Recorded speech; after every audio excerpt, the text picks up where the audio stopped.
किसी ने बड़ी कमाल की बात लिखी है कि जो मानव अपनी निंदा सुन लेता है वह सारे जगत पर विजय प्राप्त कर लेता है। नमस्कार, जय हिंद मित्रों। सामाजिक अध्ययन की टॉपिक वाइज टेस्ट सीरीज चल रही है। मैराथन टेस्ट सीरीज संख्या है 6 और आज की सीरीज़ के अंदर हम बात करेंगे वैदिक सभ्यता से जुड़े हुए सवालों की। बहुत ही श्रेष्ठ स्तर का संकलन किया जा रहा है।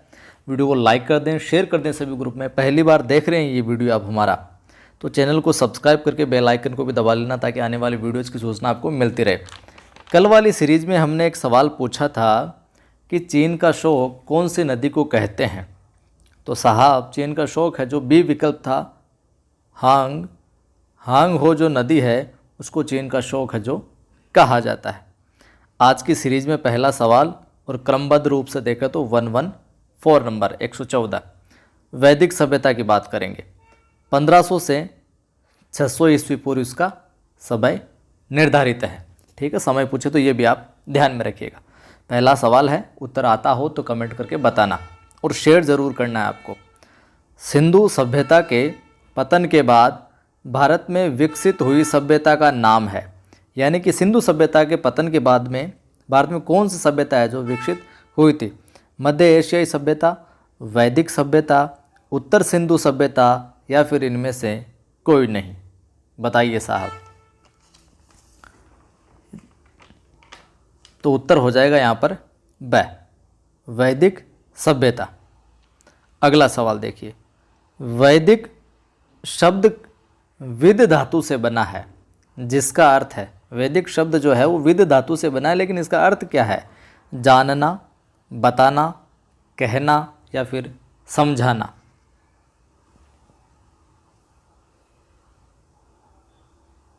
तो क्या अर्थ है इसका? उत्तर हो जाएगा यहाँ पर ए, जानना। क्या विकल्प हो जाएगा? ए। अगला देखिए। वैदिक सभ्यता की जानकारी के प्रमुख स्रोत हैं। वैदिक सभ्यता की जानकारी के प्रमुख स्रोत क्या हैं? वेद व पुराण, ब्राह्मण साहित्य, उपनिषद या फिर ये सभी चीज़ें?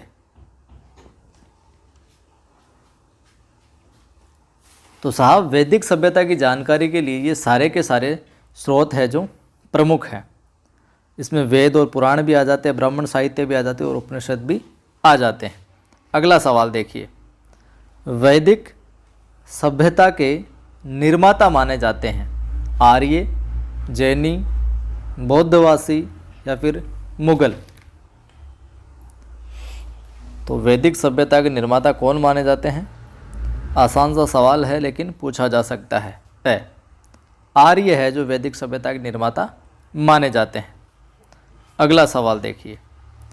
आर्य शब्द मूल रूप से संस्कृत शब्द है जिसका शाब्दिक अर्थ है श्रेष्ठ, कुलीन, अभिजात्य या सभी?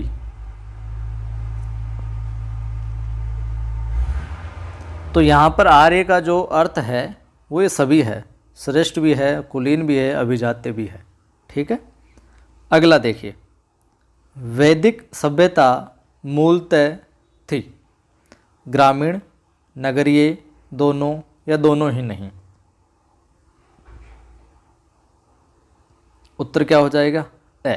वैदिक जो सभ्यता थी वो थी ग्रामीण सभ्यता और वहीं सिंधु सभ्यता क्या थी? नगरीय। पूछा गया सवाल, ध्यान में रखना।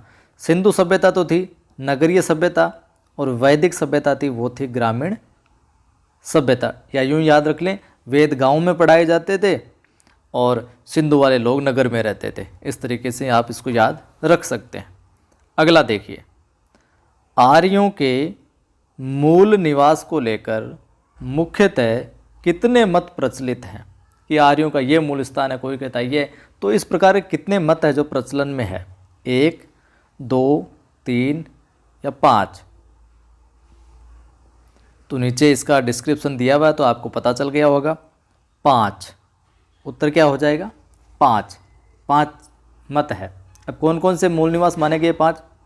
कोई कहता है मध्य एशिया, कोई यूरोप बताता है, कोई उत्तरी ध्रुव है, कोई तिब्बत, कोई भारत। ये किस किस ने क्या क्या बताया वो आगे प्रश्नों के अंदर आ जाएगा। तो 5 मत है, मध्य एशिया, यूरोप, उत्तरी ध्रुव, तिब्बत और भारत। यहाँ से बताते हैं कि ये आर्यों का मूल निवास स्थान है। आगे देखिए, अब हम इसको जो प्रश्नों के रूप में देखते हैं कौन किसको क्या बताता है। आर्यों का मूल स्थान मध्य एशिया बताने वाले विद्वान मैक्स मूलर का संबंध है। देख लीजिए प्रश्न के अंदर ही एक सवाल और बन गया कि आर्यों का मूल स्थान मध्य एशिया किसने बताया है? मैक्स मूलर ने बताया। मध्य एशिया, मध्य एशिया किसने बताया? मैक्स मूलर ने। तो मैक्स मूलर का संबंध कहाँ से है? फ्रांस से, ईरान से, जर्मनी या फिर इराक?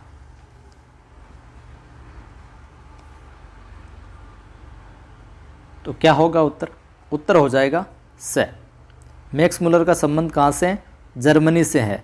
और मैक्स मूलर ने आर्यों का मूल स्थान क्या बताया? मध्य एशिया। ठीक है, और इसका संबंध जर्मनी से। आगे बढ़ते हैं। ईरानी आर्यों का प्राचीनतम ग्रंथ है। ईरानी आर्यों का प्राचीनतम ग्रंथ है। ऋग्वेद, कुरान, जैन अवेस्ता इनमें से नहीं। ध्यान में रखिएगा, यहाँ पर ईरानी आर्यों का प्राचीनतम ग्रंथ पूछा गया है। तो यहाँ पर देखिए उत्तर हो जाएगा से। ईरानी आर्यों का प्राचीनतम ग्रंथ की बात आए तो जैन अवेस्ता हो जाएगा। और ऋग्वेद, यहाँ पर देखिए ऋग्वेद जो है वो भारतीय आर्यों का प्राचीनतम ग्रंथ है। तो भारतीय आर्यों का प्राचीनतम ग्रंथ ऋग्वेद हो जाएगा और ईरानी आर्यों का प्राचीनतम ग्रंथ हो जाएगा जैन अवेस्ता। आगे बढ़ते हैं। लाइक नहीं किया तो कर दीजिए और शेयर भी ज़रूर किया करें। ये आपका फ़र्ज़ बनता है कि अपने इस परिवार को, चैनल को और आगे बढ़ाएं और साथियों को जोड़ें आप।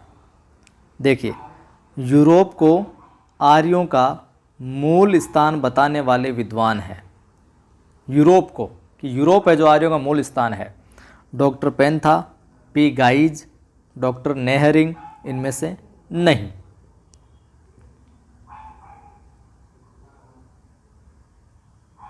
उत्तर हो जाएगा क्या? अगर डिस्क्रिप्शन देख ली है तो उत्तर भी आसानी से बता पाओगे आप। उत्तर हो जाएगा पी गाइज।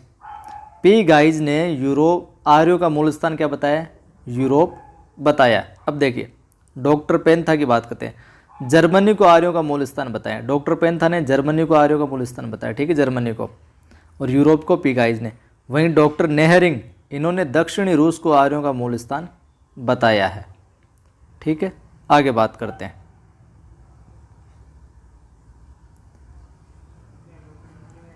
अगला सवाल है, the Arctic home of the Aryans पुस्तक के लेखक हैं। The Arctic home of the Aryans पुस्तक के लेखक हैं बाल Gangadhar Tilak, P guys, doctor पेंथा, कोई नहीं।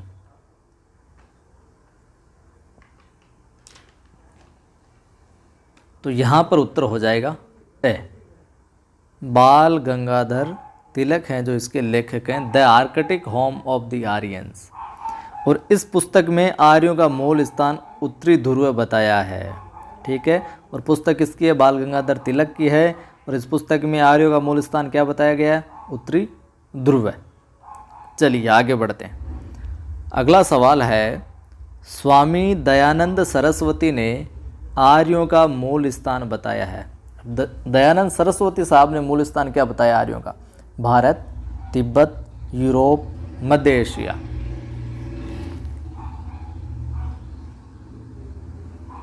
क्या उत्तर हो जाएगा? क्या बताया है दयानंद सरस्वती साहब ने? इन्होंने बताया है तिब्बत, कि तिब्बत है जो आर्यों का मूल स्थान है।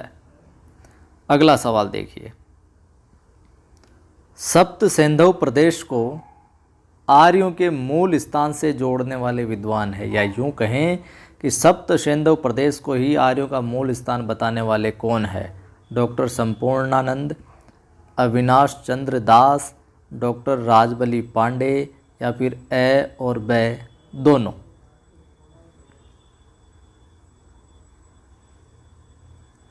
तो उत्तर हो जाएगा यहाँ पर क्या? द।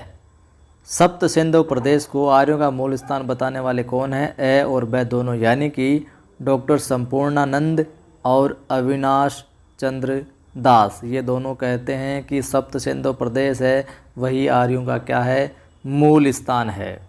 और वहीं हम आगे बात करें थोड़े से विस्तार की, इसकी व्याख्या की, तो डॉक्टर राजबली पांडे मध्य प्रदेश यानी कि यूपी, बिहार, बंगाल को आर्यों का मूल स्थान बताते हैं।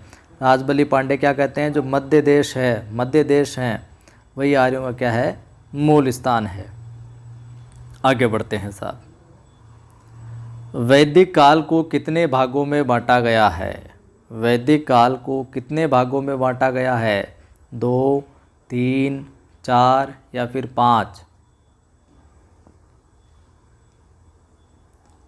क्या उत्तर हो जाएगा? उत्तर हो जाएगा 2। वैदिक काल को कितने भागों में बांटा गया है? 2। पहला ऋग्वैदिक काल, ठीक है, या पूर्व वैदिक काल 1500 से 1000 ईस्वी पूर्व। ऋग्वैदिक काल या पूर्व वैदिक काल 1500 से 1000 ईस्वी पूर्व। फिर दूसरा उत्तर वैदिक काल। दूसरा कौन सा? उत्तर वैदिक काल। इसकी समय सीमा 1000 से 600 ईस्वी पूर्व। ठीक है, आगे बढ़ते हैं साहब। ऋग्वेद की रचना का काल है या ऋग्वेद का रचना काल है 1500 से 1000 BC, 1200 से 1000 BC, 1500 से 1100 BC या फिर 1200 से 900 BC?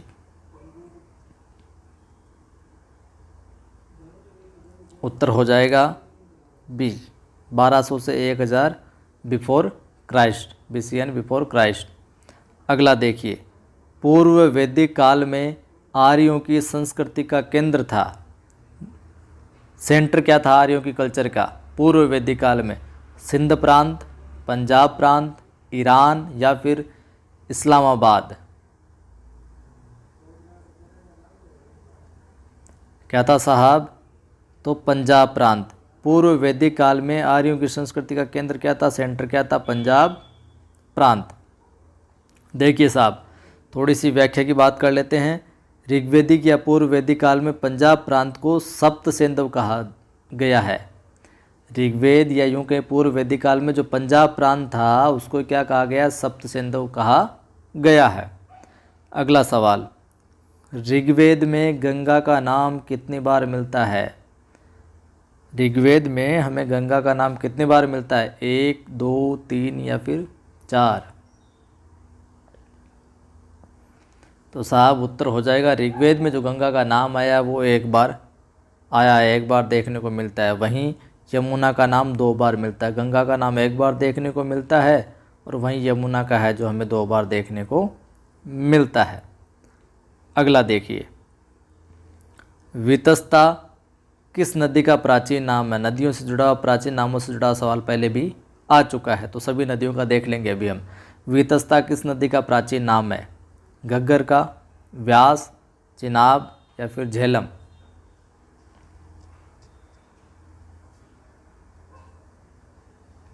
तो उत्तर हो जाएगा द। किसका प्राचीन नाम है, किस नदी का? झेलम का। ठीक है, अब कुछ नदियों के नाम देख लेते हैं, उनके प्राचीन नाम भी देख लेते हैं। इधर नदियां हैं, इधर है प्राचीन नाम, फिर इधर नदियां और फिर आगे है प्राचीन नाम। देखिए, घग्गर नदी, घग्गर नदी का प्राचीन नाम देखें तो इसका नदीतमा। घग्गर का क्या है? नदीतमा। व्यास का प्राचीन देखें तो विपाशा। व्यास का प्राचीन क्या है? विपाशा। चिनाब का देखें प्राचीन नाम तो अस्किनी। चिनाब का क्या है? अस्किनी। आगे देखें हम, ये गोयल नदी, इसका है गामती। काबुल का देखें तो कुंभा। काबुल का देखें तो कुंभा। गंडक का देखें तो सदानीरा। गंडक का नाम ध्यान में रखिएगा, सदानीरा। और घग्गर का ध्यान रखिएगा, नदीतमा। और व्यास का ध्यान रखिएगा, बिपाशा। चिनाब का अस्किनी। ये पूछे जा सकते हैं। गंडक का सदानीरा। आगे बढ़ते हैं साहब। ऋग्वेद की सबसे महत्वपूर्ण नदी है। ऋग्वेद की सबसे महत्वपूर्ण नदी है सिंधु, सरस्वती, घग्गर या फिर गोमती? इस सवाल का उत्तर आप कमेंट करके बताइएगा। नहीं आता तो पुस्तक में ढूंढ कर बताइएगा, फिर भी नहीं आता तो अगली सीरीज में मैं आपको बता दूंगा। ऋग्वेद की सबसे महत्वपूर्ण नदी कौन सी है, इस सवाल का उत्तर आप बताइएगा। और आगे डिस्क्रिप्शन में बता देता हूँ, सरस्वती दूसरी महत्वपूर्ण नदी है। ऋग्वेद की दूसरी महत्वपूर्ण नदी की बात आए तो वहाँ पर सरस्वती होगी, और पहली सबसे ज़्यादा महत्वपूर्ण नदी की बात आए तो वो कौन सी होगी वो आप कमेंट करके बताना।